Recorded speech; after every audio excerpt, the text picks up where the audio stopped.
কেমন আছো তোমরা সবাই? ভালো আছো? হ্যাঁ, আমিও খুব ভালো আছি। আচ্ছা, আগের দিন তোমরা তো দেখতে দেখতে কি দ্বিতীয় শ্রেণীতে উঠে গেলে, তাই তো? ক্লাস 2 এ উঠে গেলে। আচ্ছা, পড়াশোনার সময় তোমাদের তারিখ বলে দেওয়া হয়েছিল। আজ কত তারিখ? আজ হচ্ছে কত? 8/10/2025, তাই তো? আচ্ছা, আগের দিন আমরা কিন্তু বাংলা রাইম নিয়ে পড়াশোনা করেছিলাম, তাই তো? এটা বাংলা রাইম শিখেছিলাম।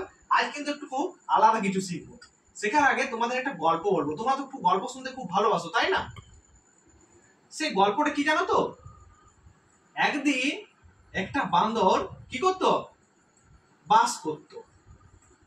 সে খাবারের জন্য এদিক ওদিক ঘুরে বেড়াচ্ছিল, তাই তো? সে ক্ষুধার্ত ছিল, সে খাবারের জন্য এদিক ওদিক ঘুরে বেড়াচ্ছিল। তারপর সে কি করলো? সে একটা জঙ্গলে চলে গেল।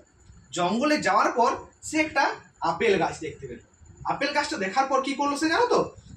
তার খিদে পেয়েছিল, সে খুব তাড়াতাড়ি আপেল গাছে উঠে গেল এবং কি একটা আপেল খেয়ে নিল। ঠিক আছে? খেয়ে নেওয়ার পর আমরা খাবার খাওয়ার পর কেমন জল তেষ্টা পাই, সেরকম ওই বান্দরটিরও কি পেলো? জল তেষ্টা পেলো। জল তেষ্টা পাওয়ার পর সে এদিক ওদিক কি করতে লাগলো? জল খুঁজতে লাগলো। জল খোঁজার পর সে জঙ্গল থেকে কিছুটা বেরিয়ে এসে কি দেখলো? একটা ছোট্ট বালতিতে কিছুটা জল রয়েছে। তারপর সে কি করলো? সে ওই জলটি খেয়ে পর তার তেষ্টা নিবারণ করলো। কেমন লাগলো তোমাদের গল্পটা শুনতে? ভালো লাগলো না? হ্যাঁ, খুব ভালো। চলো, এখানে আমি কি বললাম? একটি বান্দর, তাই তো? একটি বান্দরের ইংরেজি কি হবে বলো তো? বলো। এ মাংকি। গুড, এ মাংকি। তারপর সে ওই বান্দরটি কি দেখতে পেয়েছিল? একটি আপেল গাছ দেখতে পেয়েছিল, তাই তো? তাহলে আপেল গাছে ইংরেজি কি? Apple tree. গুড, অ্যাপেল গাছে ইংরেজি হচ্ছে অ্যাপেল ট্রি।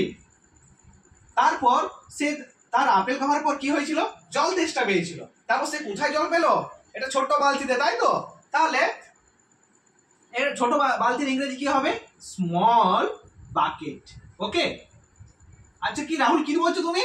যে আমি কোথাও এ ব্যবহার করেছি আবার কোথাও অ্যান ব্যবহার করেছি? আচ্ছা, এটা গল্প আছে, সেই গল্পটা তোমাদের বলবো, কিন্তু তার আগে আমরা আজ কি শিখবো? Use of a and an. তাহলে আজকের পার্ট কি আমাদের? Use of a and an. Okay, চলো। তাহলে আগের দিন ক্লাসে আমরা কি বলেছিলাম বলো তো? আগের দিন ক্লাসে আমাদের কি জেনেছিলাম? বর্ণমালায় কতগুলি রয়েছে? কতগুলি ভয়েল রয়েছে?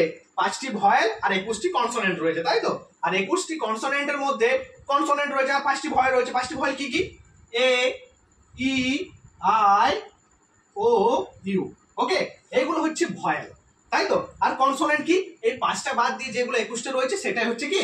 কনসোনেন্ট। তাহলে এইখানে যে আমরা কোথাও এ ব্যবহার করেছি, কোথাও অ্যান ব্যবহার করেছি, তাই তো? তাহলে এটা আজ ব্যবহারটা আমরা বুঝবো।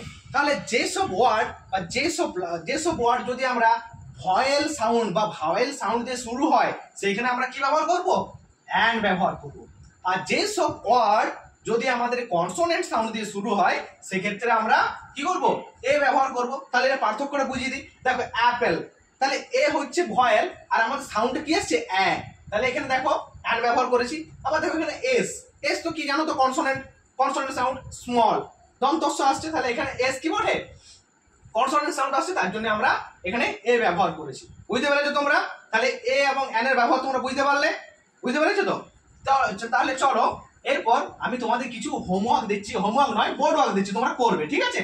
দেখো, খাতায় লিখো, খাতায় লিখে করো, দিয়ে আমাকে দেখাবে, ঠিক আছে? লিখেছো সবাই? লিখো। প্রথম কি লিখলাম? Dash dog, dash out, dash tree. এখানে কোথায় কি হবে সেটা তোমরা ব্যবহার করে দেখাও, ঠিক আছে? কি হয়ে গেছে তোমাদের? আচ্ছা, খুব ভালো। আচ্ছা রাহুল, বলো প্রথমে এটা কি করেছো? এ করেছো। বা কেন এ করেছো? এখানে আছে ডি। ডি হচ্ছে কিসের মতো সাউন্ড বোঝাচ্ছে? কনসোনেন্ট সাউন্ড বোঝাচ্ছে। তারপরে সীমা তুমি বলো, এটা তারপরটা কি করেছো? কি বলছো? অ্যান করেছো। বা কেন অ্যান করেছো? কারণ ও ভয়েল বটে এবং এখানে কি সাউন্ড আসছে? ভয়েল সাউন্ড আসছে।